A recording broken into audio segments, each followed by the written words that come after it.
საქართველოში სასამართლო სისტემა სამსაფეხურიანია და შედგება პირველი სააპელაციო და საკასაციო ინსტანციებისაგან.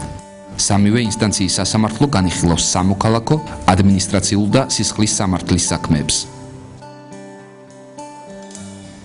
ქართულ სასამართლო სისტემაში საქმის წარმოების ერთიანი წესები მოქმედებს.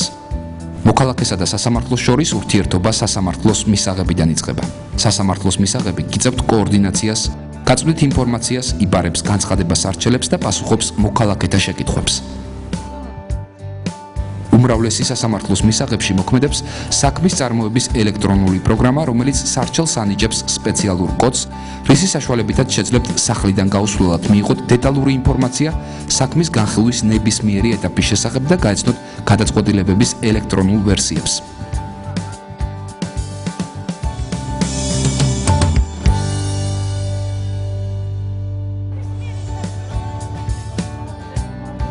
სასამართლოს მიმართეთ მხოლოდ კანონით დადგენილ სამუშაო დღეებში დადგენილი სამუშაო საათების გათვალისწინებით.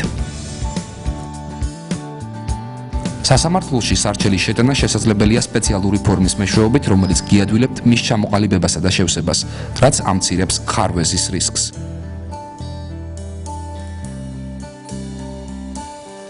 სასამართლო ფორმები შეგიძლიათ გადმოიწეროთ სასამართლოების ვებგვერდებიდან.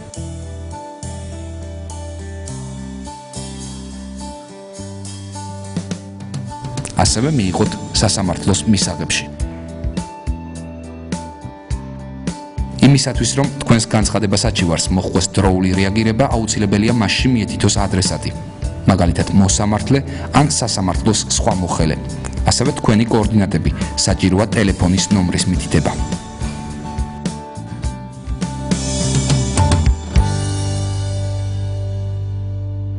სარჩელი უნდა ჩააბაროთ სასამართლოს კანცელარიას, სადაც ხდება მისი რეგისტრაცია. თუ სარჩელში არსებობს ხარვეზი, სასამართლოს კანცელარიის თანამშრომელი სარჩელს რეგისტრაციაში არ გაატარებს. მიგითითებთ ხარვეზზე და გაძლევთ მისი გამოსწორების რეკომენდაციას. ხარვეზის გამოსწორების შემდეგ კვლავ შეგიძლიათ მიმართოთ სასამართლოს.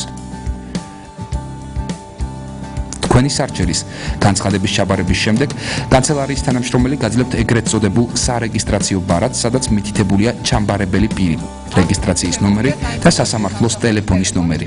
ამ ნომერზე დაუკავშირდებით ხვალ დღის მეორე ნახევარში ეტყვით რეგისტრაციის ნომერს, გეტყვიან მოსამართლე ვინ იქნება, მოგცემენ თანაშემწის საკონტაქტო ტელეფონის ნომერს. თუ რამე კითხვები გაგიჩნდებათ, დაუკავშირდებით თანაშემწეს. მხარეებს უფლება აქვთ გაეცნონ საქმის მასალებს, გააკეთონ ამონაწერი, გადაიღონ საქმის მასალის ქსეროასლები.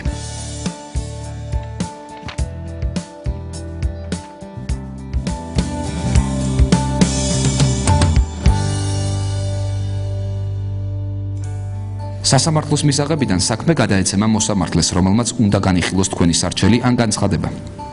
სარჩელის ჩაბარებიდან მეორე დღეს შეგიძლიათ დარეკოთ თქვენს სარეგისტრაციო ბარათზე მითითებულ ნომერზე ან სასამართლოს საინფორმაციო ხაზზე და სასამართლოს თანამშრომელი შეგატყობინებთ თუ რომელ მოსამართლეს დაეწერა თქვენი საქმე. მოსამართლესთან ურთიერთობა შესაძლებელია მხოლოდ სასამართლოს ხდომის დარბაზში. განსახილველ საქმესთან დაკავშირებით მოსამართლესთან სხვაგვარი კომუნიკაცია აკრძალულია და ისჯება კანონით. საქმესთან დაკავშირებით შეგიძლიათ დაუკავშირდეთ მოსამართლის თანაშემწეს, რომლის კოორდინატებიც მითითებულია სასამართლოს მიერ გამოგზავნილ უწყებაში, გზავნილში სასამართლოს ვებგვერდსა და სასამართლოს მისაღებში სპეციალურ დაფაზე.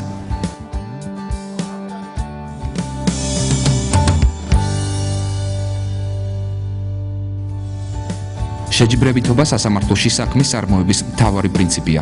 ამ პრინციპიდან გამომდინარე, სასამართლოს ეკრძალება მხარისათვის სასარგებლო მტკიცებულებების დამოუკიდებლად მოპოვება და თავისი ინიციატივით გამოკვლევა.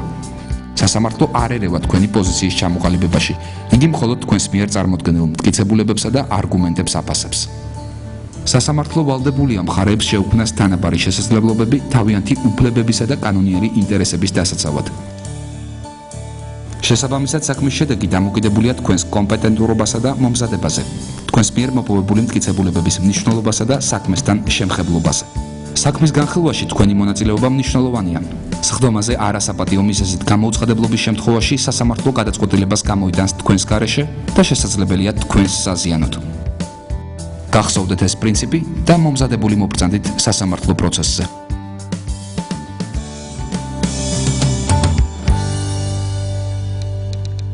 სამოქალაქო და ადმინისტრაციული კატეგორიის დავები პირველი და სააპელაციო ინსტანციის სასამართლოებში განიხილება სარჩელის მიღებიდან 2 თვის ვადაში.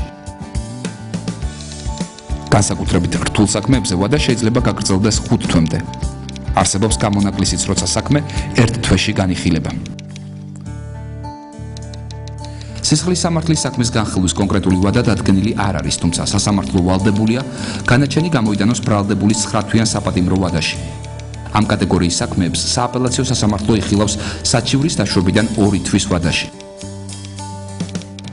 საკასაციო სასამართლოში საქმეები საჩივრის შეტანიდან 6 თვის განმავლობაში განიხილება.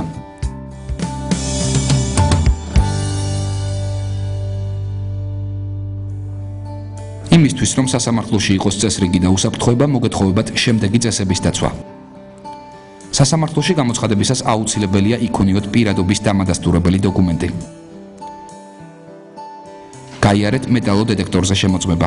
ამას თქვენი და სხვა მოქალაქეების უსაფრთხოება მოითხოვს. ნუ დააგვიანებთ სასამართლო პროცესზე. დაწყებულ პროცესზე დაგვიანებით შესვლა დაუშვებელია. სასამართლო პროცესის მსვლელობისას გამორთეთ მობილური ტელეფონი.